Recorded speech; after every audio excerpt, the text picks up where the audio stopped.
बनो एक माता जी का पचरा गा रही हूँ। अच्छा लगेगा तो शेयर कमेंट सब्सक्राइब कीजिएगा। निमिया के पेड़वा शीतल मैया के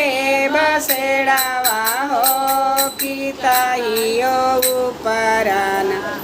मैया करेली सिंगारवा हो कि नावाली हलेना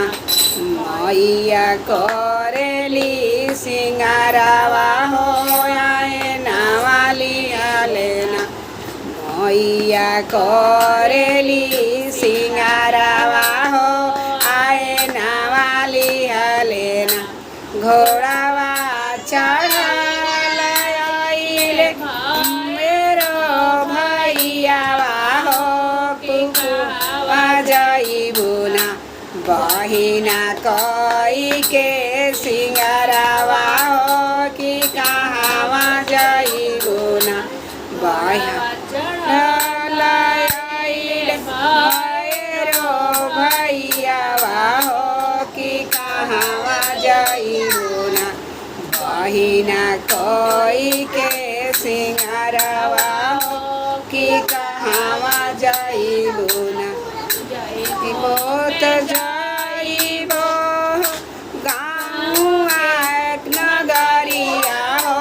कि तिरिया सभेना हमारो जो हेली हो रहिया हो कि तिरिया सभना हमारो जो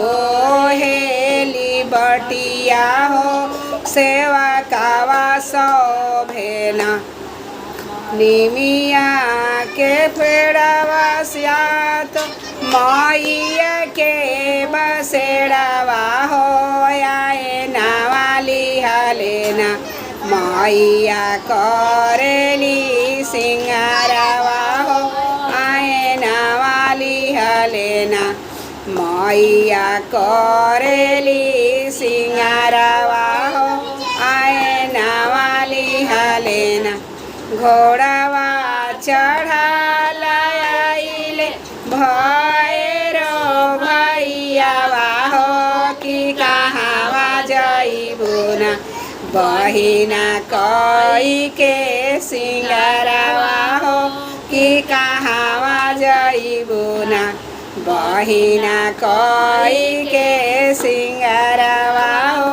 कि कहाँवा जइबुना जइबो म जइबो सेवका के घरवा हो कि उनके तिनियान हमारो करेली पूजनिया हो कि उनके रनियाना हमारो करेली पूजनवा हो कि उनके रनियाना निमिया के पेड़वा साथ मैया के बसेरवा हो आए नावाली हलेना मैया करेली सिंगारवा हो आए नावाली हलेना मैया करेली सिंगारवा हो आए नावाली हलेना घोड़ावा चढ़ल आइले भैरो भैयावा हो पूछल पुना बहिना कई के सिंगारवा हो कि कहाँ जइबुना बहिना कई के सिंगारवा हो कि कहाँवा जइबुना जइबो म जइबो अपन सेवका के घरवा हो कि उनके रनियाना हमारो करेली आरतिया हो कि उनके रनियाना हमारो गावेली मंगलवा हो कि उनके रनियाना हमारो जो हेली बटिया हो कि उनके रनियाना निमिया के पेड़वा सात महीना के बसेरावा हो कि उनके नियाना। जय माता जी।